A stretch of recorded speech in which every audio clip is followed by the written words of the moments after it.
For those of you who don't know me, my name is Ruby Kogan. My grandmother would tell you otherwise because on my Greek baptism certificate it says Stavroula Kogan. So I was named after my grandmother, my Yiayia, and she was very proud of that. My mum chose her to be my godmother, my nonna, which is funny because that makes my mum my god sister. I would like to tell you a few things I remember about my Yiayia. She loved to garden. When I was little, we spent time together in the garden. She told me about the great garden she had when Mum and Theomini grew up. She had lots of things growing in her garden, like tomatoes, lettuce, cucumbers, sweet potato, beans, lemons, figs, strawberries, passion fruit, and different varieties of colourful flowers. And all this food went into the food she made. When I grew up, her garden was a lot smaller, probably because Papu had paved the entire backyard. Well, almost the entire backyard. She had a little garden left, and it had figs, herbs, and lemons. One day, we noticed there was a pumpkin plant growing. Eventually, it got bigger and bigger and bigger, until it was like Jack and the Pumpkin Stalk come to life, all over Papu's paved area. These pumpkins were used to make pumpkin soup and pumpkin pita. One of my Yiayia's biggest beliefs was in education. She had very high standards for Eve and I, and she expected that everyone would make the most of their education they were given. Once, I was very pleased with one of my results, so I went and told her, "Yeah, I came second in my maths test."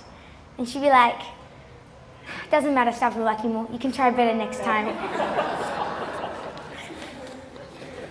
Yiayia loved food, and when it came to Australia, she discovered this awesome delicacy she had never seen before. It was yellow and juicy and sweet. It was called a mango. Mangoes continued to be her favourite fruit for the rest of her life. She took saving money very seriously, but when it came to mangoes, it was a different story. She would go to the grocer and buy trays of them at a time at $4 per mango. And when Evie and I came over, she would give us a mango in the morning and a mango in the afternoon. Sometimes I was naughty. I never really got in trouble, but I remember the only reason she got really upset with me was when I refused to eat. Yiayia didn't really watch much TV, but she did have a favourite movie. Every year she watched it. She'd probably seen the movie more than 20 times. And it was in English. It was called The Sound of Music. Another thing she really enjoyed was reading about the royal family. She read magazines about them in the doctor's surgery. She wouldn't waste her money buying the magazines. And she was always telling me about what was happening in their world and what they were doing. Yiayia was very opinionated.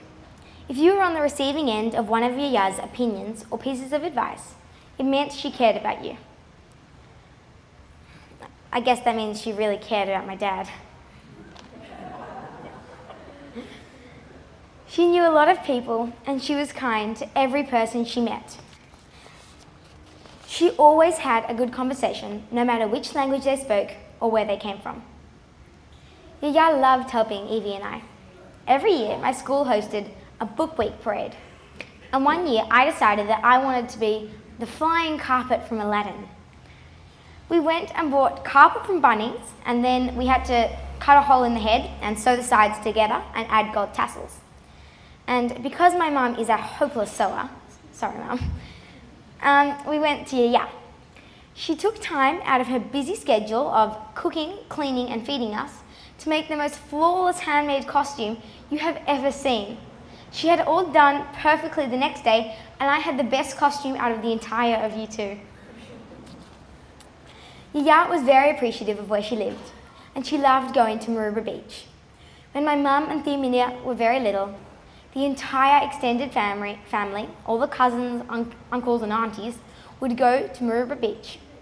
They would go to the beach most days during the summer, and so when they came back, by the end of summer, they were so tanned.